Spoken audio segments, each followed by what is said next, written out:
Who do you think you are, talking to me like that? The older man snapped, his voice cutting through the conference room like a whip. His eyes blazed with indignation, but I didn't flinch. Mr. Langley, I said, my tone calm but firm, I'm here to help, but I need the full story. Every detail. He huffed, his pride clearly stung, and looked away, shaking his head. My name is Emma Carter, a name I chose for myself when I was young.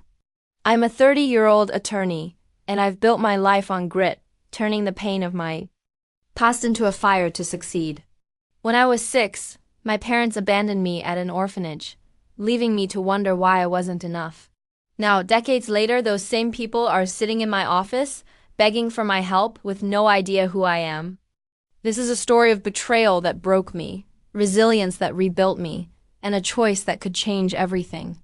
Stick with me, because if you've ever faced a past that haunts you, you'll feel every moment of this, and the ending will hit you hard. I was 6 the last time I saw them.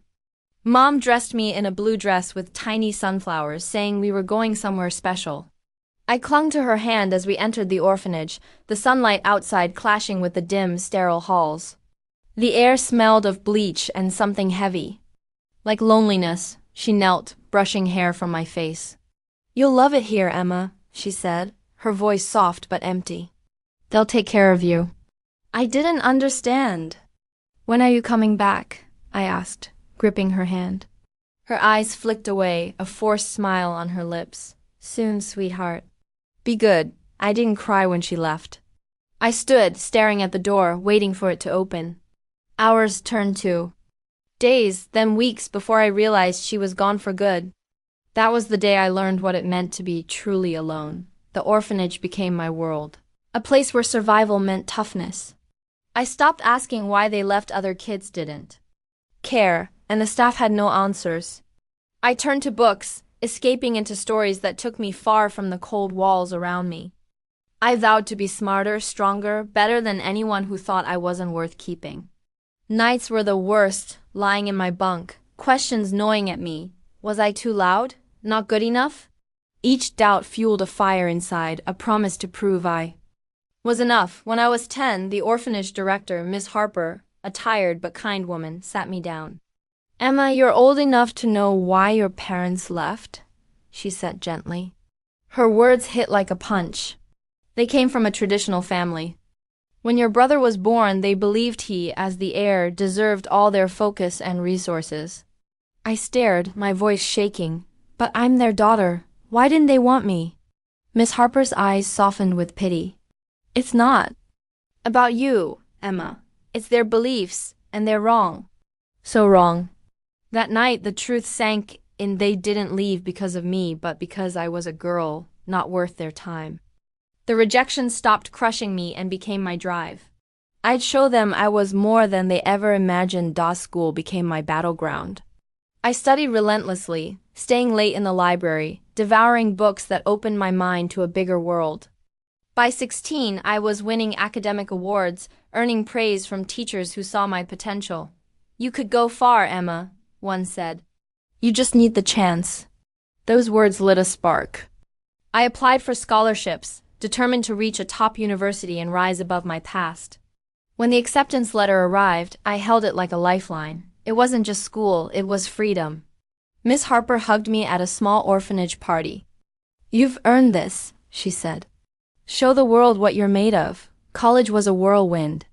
Surrounded by people who respected my drive, I thrived. Professors noticed my focus, peers admired my grit. I seized every opportunity: internships, leadership roles, study groups that pushed me to my limits. Law school followed, grueling but exhilarating.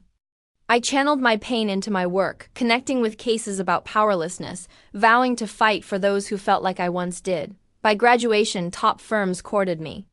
I chose a New York firm focused on underserved communities, a place to make a difference while building my name. I kept my past private, not out of shame, but because I wanted to be seen for who I was now. Not the girl left behind. In my second year, I met James, a fellow attorney on a housing rights case. His warmth and quick wit stood out, lightening even the toughest days. Our connection grew slowly. Late-night casework turned to dinners, work talk to life stories. I was cautious, my walls high after years of guarding myself, but James was patient. One night after a case win, he walked me home. "You're the most driven person I know," he said at my door, "but it's okay to let someone share the load." His words lingered, cracking my defenses. For the first time, I felt I didn't have to face the world alone. As James and I grew closer, we dreamed of a future together. I'd avoided thoughts of family, scared of repeating my parents' mistakes, but with him it felt possible.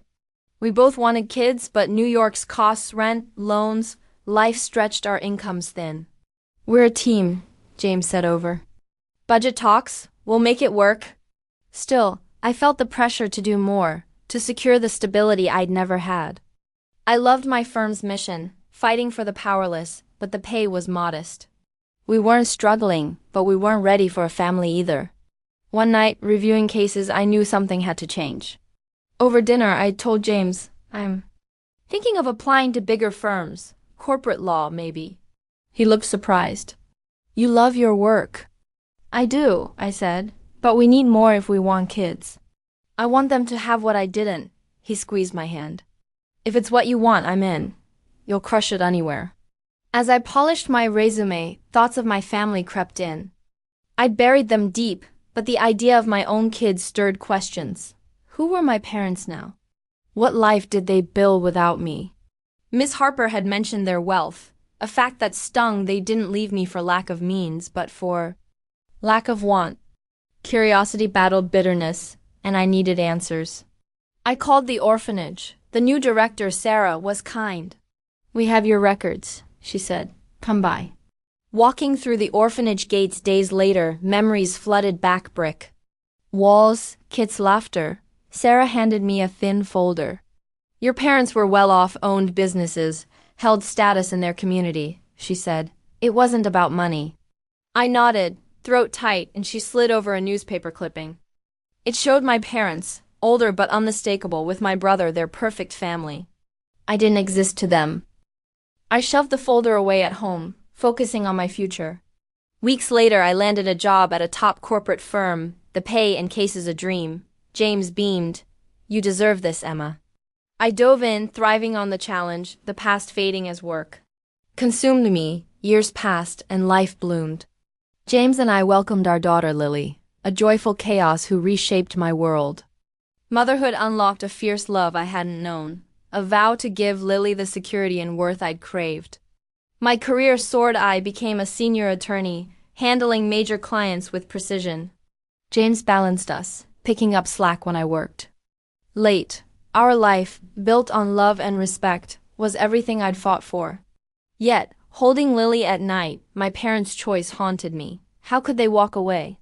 I pushed it down, focusing on my chosen family. One morning, my assistant knocked. "Miss Carter, Mr. Thompson needs you. New client." In his office, my boss slid a file over. "Big case, financial mismanagement, lawsuits, possible bankruptcy. You're perfect for it."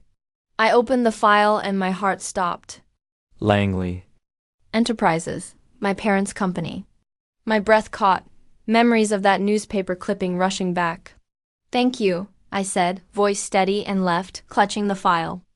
In my office, I stared at the name, emotions swirling: anger, disbelief, irony. After all these years, they needed me.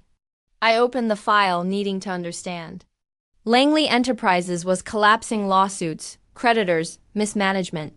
My brother Ethan Langley had taken over and tanked it with reckless investments and poor choices. The family that discarded me for him now faced ruin. And I held their fate. That night, I told James, the file on our counter. He set Lily in her crib and listened, his face shifting from shock to concern. "Their survival depends on you," he said. "What do you do?" I sighed. "I don't know. I need to meet them, see who they are now." He nodded. "Do what's right for you, Emma. You owe them nothing." His words grounded me. The next morning, I confirmed the meeting, my voice steady despite my churning stomach.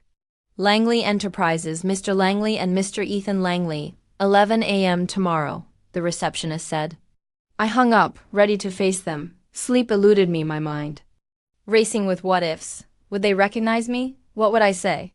By morning, I dressed methodically, a sharp navy suit, hair in a tight bun armor for the battle ahead. In the conference room at 10:50, I steadied myself. You faced worse, Emma, at 11, they entered. My father, William Langley, strode in, proud and commanding. Ethan followed, his face sharp with entitlement. Neither spared me a glance. Miss Carter, thank you, William said, his handshake firm, his voice professional, oblivious.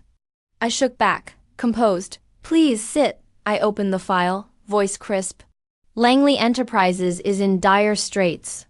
Mismanagement, reckless investments, and lawsuits have pushed it to the edge of bankruptcy. William's face tightened. Ethan shifted uncomfortably. I pressed on, detailing Ethan's failures, missed markets, lavish spending. William's pride cracked. Who do you think you are, talking to me like that? He barked. I held his gaze, the little girl in the sunflower dress screaming inside. He didn't know me, didn't see the woman I'd become, the one holding his future. I paused, heart pounding. Part of me wanted to reveal myself, to make him face the daughter he abandoned. But I steadied my voice. Mr. Langley, I need the full picture to help. He deflated, pride bruised, and nodded. The meeting continued, Ethan squirming as I laid out the mess. I promised a plan by week's end, my mind already turning. Back in my office, I wrestled with my choice. Take the case and save them, proving my strength. Or walk away, letting their empire fall. Revenge tempted me, but I thought of Lily, of the mother I wanted to be. I didn't need to destroy them to win. I'd already won by building my life. I took the case, not for them, but for me. I'd save their company, show them my worth, and close the chapter. Over weeks, I crafted a strategy restructuring debt, settling lawsuits, streamlining operations. At the final meeting, I presented the plan, my voice steady. William nodded, impressed but clueless. Ethan muttered thanks, avoiding my eyes. I didn't reveal myself. They didn't deserve my truth. As they left, I felt light. I'd face my past, not for their redemption, but for mine. That night, holding Lily, I told James, it's done. I saved them, but I'm free. He kissed my forehead. You're incredible. Back when I stood at that orphanage door, waiting for a family that never returned, I thought I'd lost everything. But I built a life stronger than their rejection. Career, a family, a self I love. I didn't need their empire to crumble to prove my worth. I was Emma Carter, and I was enough.